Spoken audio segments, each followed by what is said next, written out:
Então, meu nome é Maria Henriqueta Lucy Cruz, eu sou enfermeira, sou professora da Escola de Enfermagem. Entrei na Escola de Enfermagem em 1975, trabalho lá até hoje, né? Então, ano passado eu fiz 50 anos de professora da enfermagem, não estou nem contando o tempo que eu fui aluna, também fui aluna da Escola de Enfermagem da URGS. E estou aqui depondo, num momento assim, muito agradável, sobre o pouco que eu pude fazer e muito que eu ganhei nessa trajetória aqui no Hospital de Clínicas de Porto Alegre.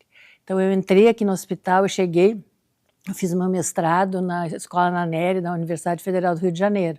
E eu cheguei em 1975 e eu fui convidada pela professora Sandra Mendes para vir para o hospital e ser chefe do serviço de enfermagem cirúrgica. Nessa época o presidente era o professor Balvê.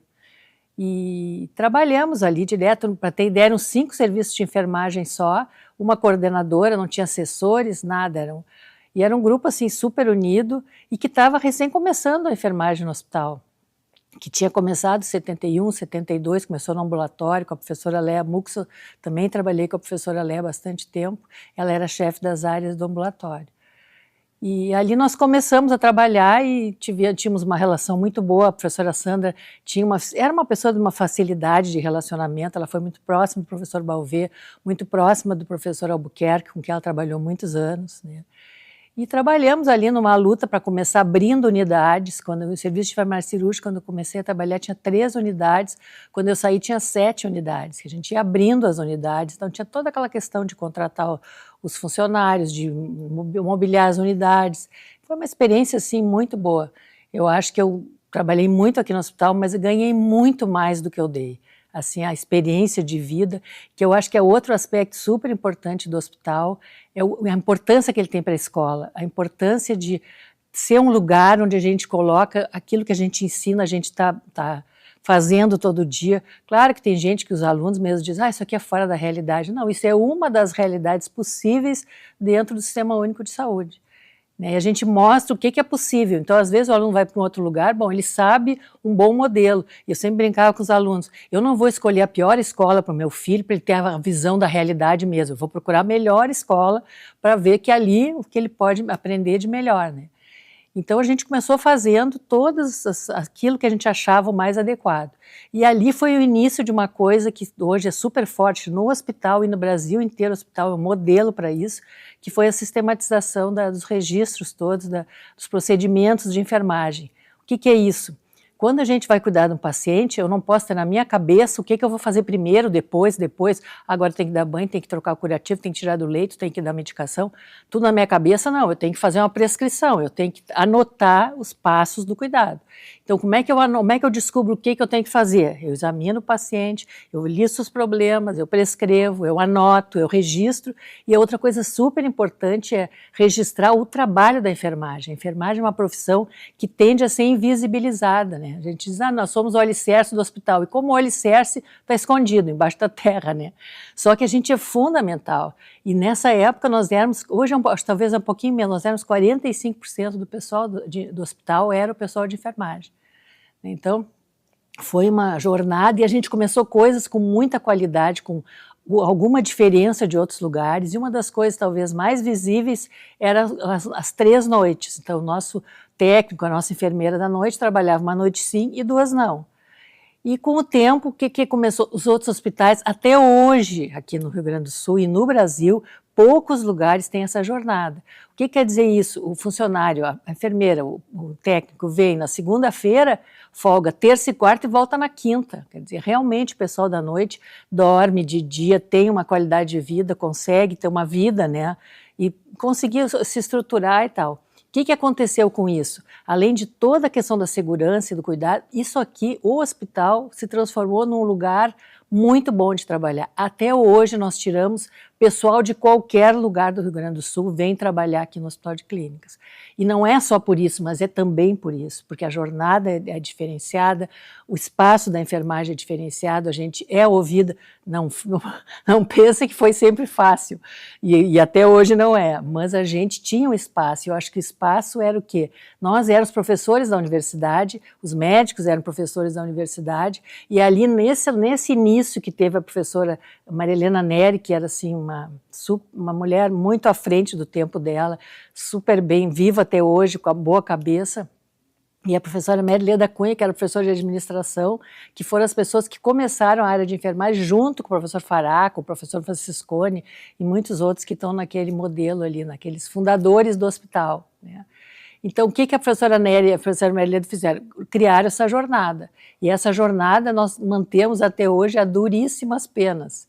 E quando eu entrei em 75, 76, nós acabamos saindo em 83, no mandato do professor Brentano, quando eles tentaram tirar a terceira noite, né? Porque era uma coisa meio óbvia, se tira todo um grupo de uma noite, tu vai ter condições de abrir unidades que nós não tínhamos pessoal, porque todas as vagas eram autorizadas, todas elas, e era difícil conseguir as vagas. Aí da Brasília, acho que até hoje é assim, né? Então, quando nós chegamos num ponto que nós dissemos, não, nós não vamos abrir mão, e o professor Brentano forçou, o professor Raul, que veio falar que depois era outro, que nós tivemos altas dificuldades ali, na visão de que a gente achava, eles entendiam que o mais importante era abrir o hospital, e nós entendíamos que o modelo de enfermagem estaria sendo muito ameaçado se a gente mudasse, perdesse essa conquista, que já era, aquela altura, nós estávamos em 83, já era desde que o hospital abriu, já eram 10 anos de uma conquista, tu entregar uma conquista dessas, né? Então, nós fomos e nós nos negamos. A professora Marileda, nessa época, era coordenadora, ela foi coordenadora, depois a professora Sandra, e nós começamos, era uma área minha, era o Terceiro Norte, que era para abrir. Eles, então, um dia, nós vamos fazer uma pergunta que se vocês não aceitarem, vocês vão sair. Nós, tudo bem. Não era o nosso emprego, né? Na verdade, o nosso emprego era a universidade. Eu e a Marileda fomos convidados a nos retirar. E neste ínterim nós consultamos um advogado, o advogado era o Tarso Genri, que era um advogado trabalhista. E o Tarso foi uma pessoa assim, fundamental e que nos disse, olha, vocês podem correr risco, vocês têm trabalho, mas tem que ver se o pessoal não vai perder o emprego. Então ele foi muito, muito importante, assim, nos ajudou, e nós fizemos uma assembleia famosíssima, que tem fotos, eu acho que deve ter aí, era tanta gente que o Tarso estava em pé, e era gente sentada ao redor, daquele tempo a gente podia entrar nos locais, não tinha lotação máxima, né? E aí nós fizemos uma assembleia e todos os nossos funcionários disseram, não, nós queremos entrar na justiça e não vamos aceitar a mudança do horário.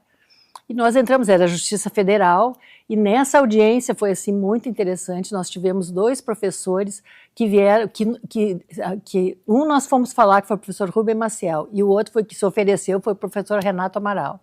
E eles foram depor a nosso favor. Eu nunca ouvi tantos elogios ao nosso trabalho como eu ouvi do professor Rubem Maciel, que era uma pessoa assim, eu até coloquei no memorial do meu professor titular, uma pessoa assim única, né? Ele falando do nosso trabalho, nem nós imaginávamos que o trabalho era tão importante.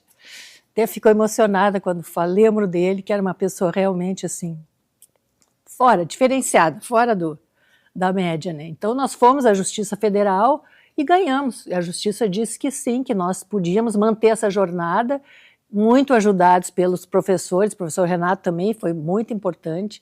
E aí nós então conseguimos manter essa jornada e eles disseram, bom, não adianta, isso nós não vamos conseguir mudar, ela não vai, né, porque e a gente entende até hoje, né, e hoje essa discussão da jornada de trabalho está mostrando, né, não é nem a questão da segurança e da tranquilidade de dormir, que é super importante, é das pessoas terem vida, né, poderem ter um trabalho, né, poder conviver com seus familiares e tal. Quando o hospital começou, ainda existia, né, na época, o atendente de enfermagem. O que era o atendente?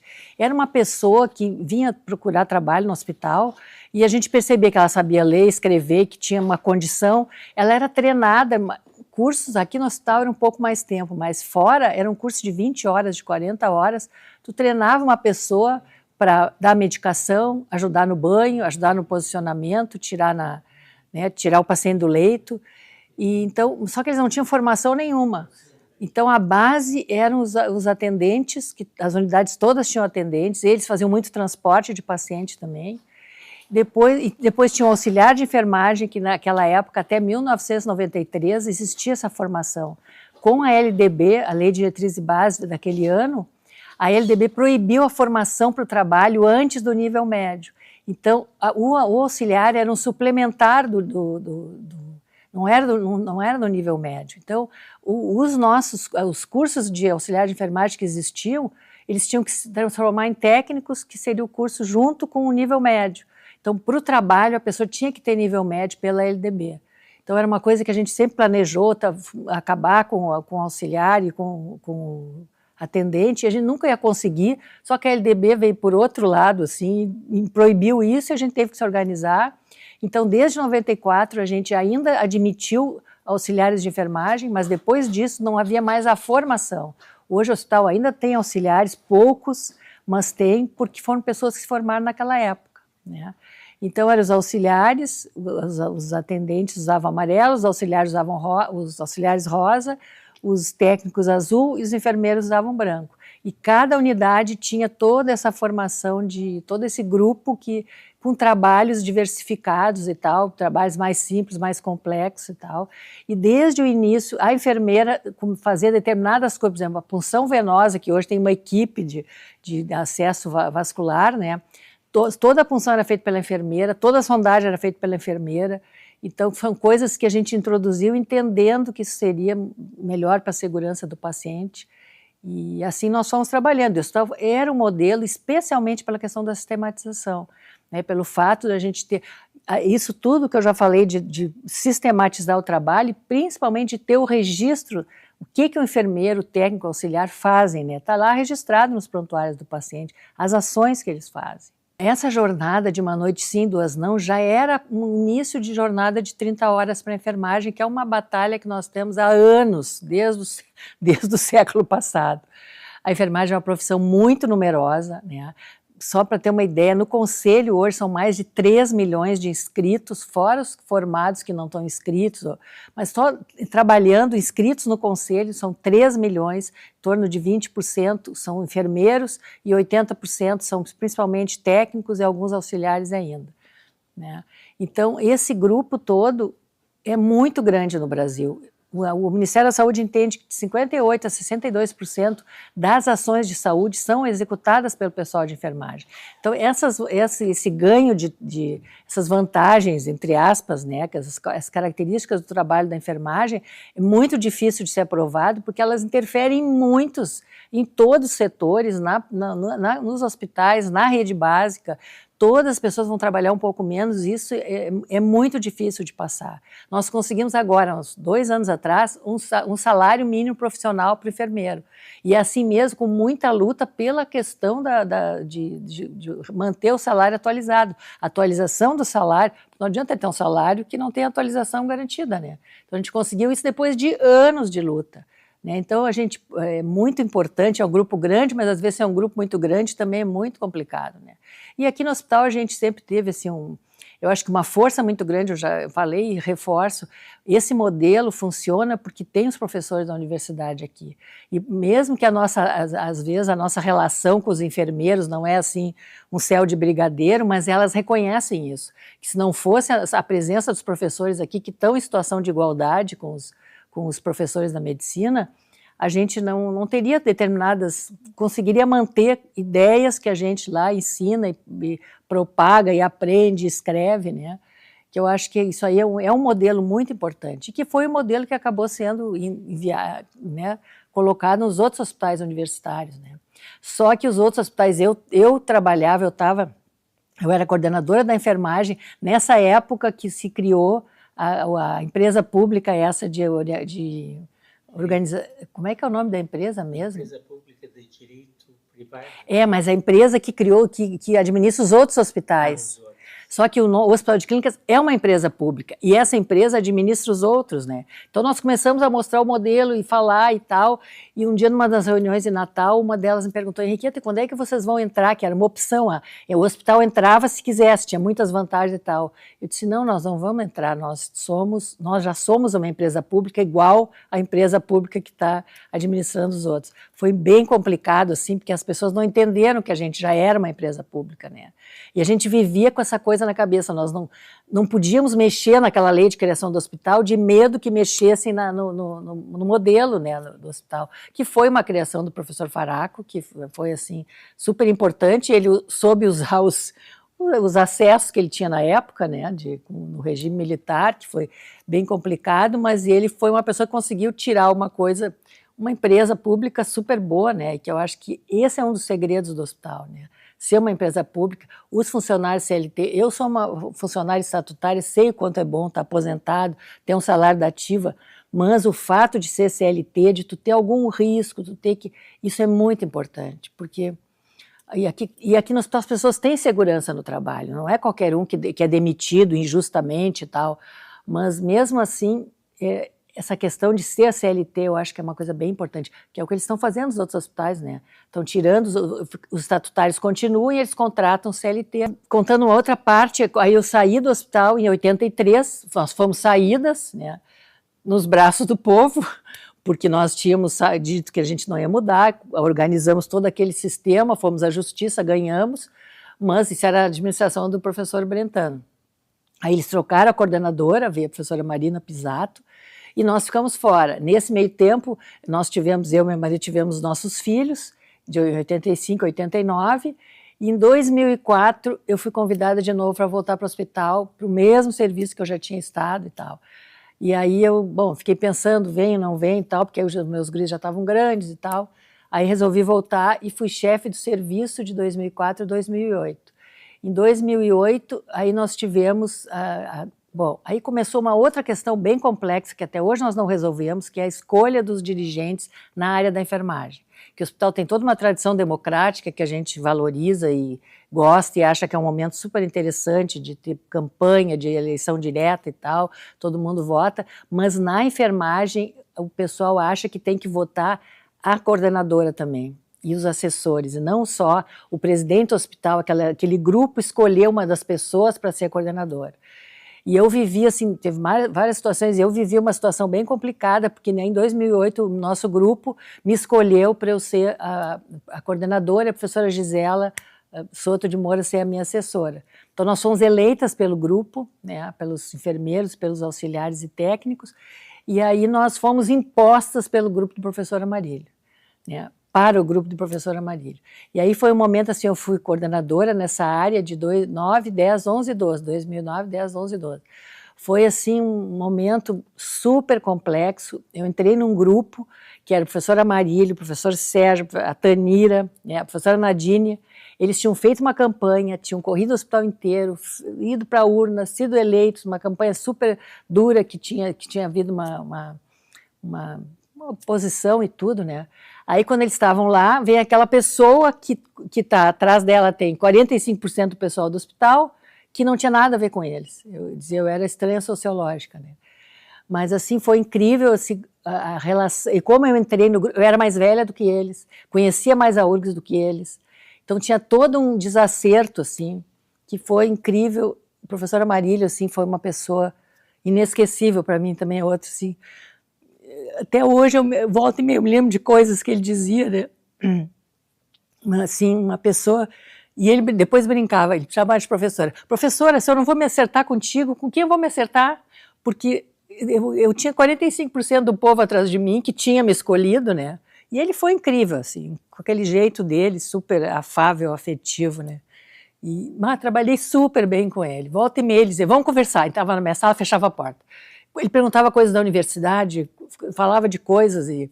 Me lembro até hoje do dia que ele entrou na minha sala e disse assim, conseguimos o prédio da Álvaro Alvim, vamos abrir um espumante. Eu, Marília, nós vamos tomar essa cicuta, Marília, nós vamos só nos incomodar naquele lugar. Eu tinha ido com eles lá e visto o estado do prédio, né? Mas o Marília era assim com ele que é o artífice de toda essa ampliação, essa reforma, ele é um visionário, né? Um visionário. E uma pessoa muito, assim, muito boa de trabalhar, que te ouvia. Eu tinha opiniões, assim, por exemplo, uma coisa da meritocracia. Eu sou uma pessoa de esquerda. Eu digo, gente, meritocracia, quando o cara sai lá de trás e tu sai daqui com papai e mamãe, eu vejo como é que eu educo meus filhos, tem tudo na frente. Por que eles estão bem na vida? Claro, é muito mais fácil, né? Aí meritocracia, quando um sai lá de Canoas e o outro sai do centro da cidade para chegar do lado, né? Então, mas ele me ouvia, sabe, assim, me sentia super acolhida, ouvida, e foi uma experiência muito boa. Coisas assim que eu discordava, ia lá, argumentava, me sentia bem, sabe, assim, aquela coisa que tu te sente ouvido, que eu acho que é a coisa mais importante, né? E foi um tempo, assim, me dava super bem, eu gosto muito do Sérgio até hoje, com a Tanira, foi super bom, assim, trabalhar junto com a Nadine. Era um grupo, assim, que tinha as coisas, nós era um grupo um pouco diferente uns dos outros, funcionava super bem, a gente almoçava todas as segundas e ali se tratava os problemas, né? A gente tinha algumas dificuldades com sindicatos, assim. Hoje, assim, eu até olhando uma coisa, procurando um documento lá, eu encontrei uma carta que a Marília escreveu quando o sindicato resolveu brigar comigo, porque nós demitimos uma pessoa e era uma das pessoas que era ligada ao sindicato, e o sindicato veio acima de mim, eles distribuíam panfletos falando mal. Quando eu cheguei um dia no hospital, 2 dias depois, a Marília tinha mandado fazer um panfleto também para dizer como nós éramos unidos e como eles que achavam que eu era isso, que eu era aquilo, não sei o que, está lá. Escrito até uma coisa legal de guardar, que era um documento do hospital, né? Mas foi muito bom trabalhar com ele. E aí a gente criou coisas, a residência multiprofissional, que depois nós soubemos que tinha sido oferecida para o hospital. O primeiro lugar que ter residência multi era aqui. E a presidência anterior não tinha aceitado, não tinha nem nos colocado isso, né?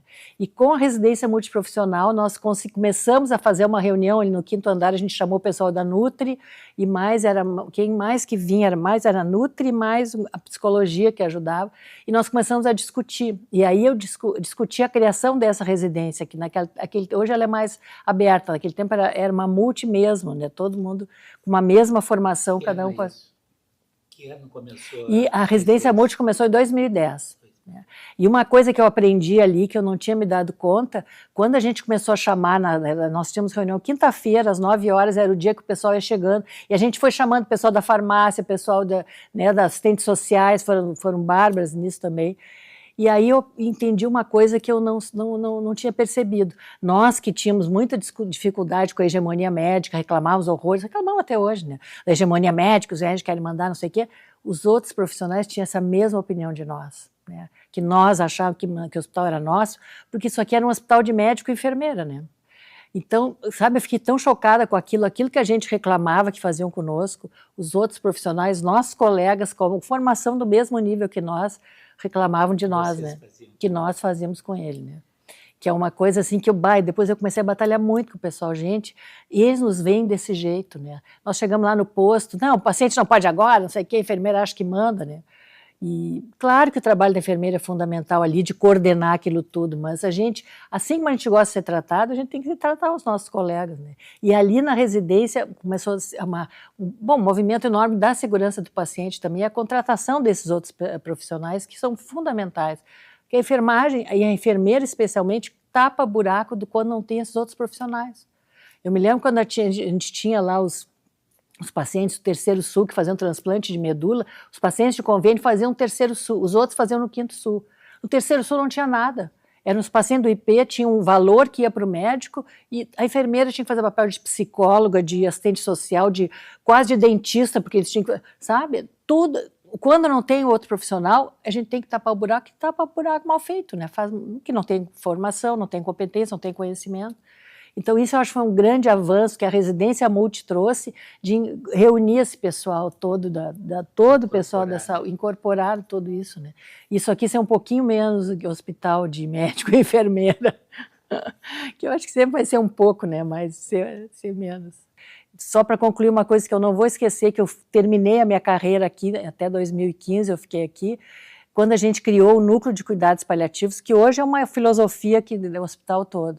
E eu acho assim, que foi muito importante. Eu me lembro assim, como o espaço que a gente teve para introduzir essa ideia, essa filosofia, e eu não vou esquecer de falar da professora Miriam Martelletti, que foi a pessoa que começou no Brasil inteiro essa ideia de cuidado paliativo, quando ela ainda era muito menos. Hoje ela é super incensada, está no jornal, está na revista, na TV, né? E a gente foi atrás da professora Miriam e ela nos disse, quem sabe, Henriqueta, vocês conseguem, porque eu tentei e não consegui, mas ela fazia um trabalho super bom no ambulatório, né? Tratamento de dor e tudo, né? E a gente criou, então, hoje não tem mais o núcleo, mas existe essa filosofia de cuidados paliativos, que foi uma coisa que a gente introduziu aqui, um grupo super bom, assim, muito bom. A professora Lúcia, da anestesia, também foi uma grande chefe desse grupo. Era isso, gente. Então, agradecer e parabenizar esse povo que está juntando essa história do hospital, que isso aí vai ser, daqui a 1000 anos nós vamos estar podendo ver o passado, como é que a gente foi, de onde é que a gente veio, para saber para onde é que a gente vai, né? Eu queria agradecer Mas já estava dizendo aqui, eu não agradecer o convite, porque, claro, agradecer também formalmente, a gente sempre agradece, né? Mas agradecer essas pessoas que estão fazendo esse trabalho, né? Eu que oriento, né, mestrandos e doutorandos, agora mesmo estou orientando um aluno que está fazendo a história da escolha dos dirigentes da enfermagem no hospital, inclusive propostas de talvez modelos de escolha daqui para frente. Isso é uma produção de dados, né? O quanto isso aí vai ser usado, a gente não sabe. Mas a gente para saber como é que a gente chegou até aqui, a gente tem que olhar para trás, né? E saber o que a gente trilhou para chegar aqui, né? O que foi feito, o caminho que a gente andou, quanta coisa a gente fez, né? E certamente essa instituição é outra coisa assim, ó. Às vezes a gente se vê, agora eu sou coordenadora, ou hoje é diretora, né? O fulano é presidente. Todos nós passamos, gente, mas o Hospital de Clínicas fica ajudando muita gente.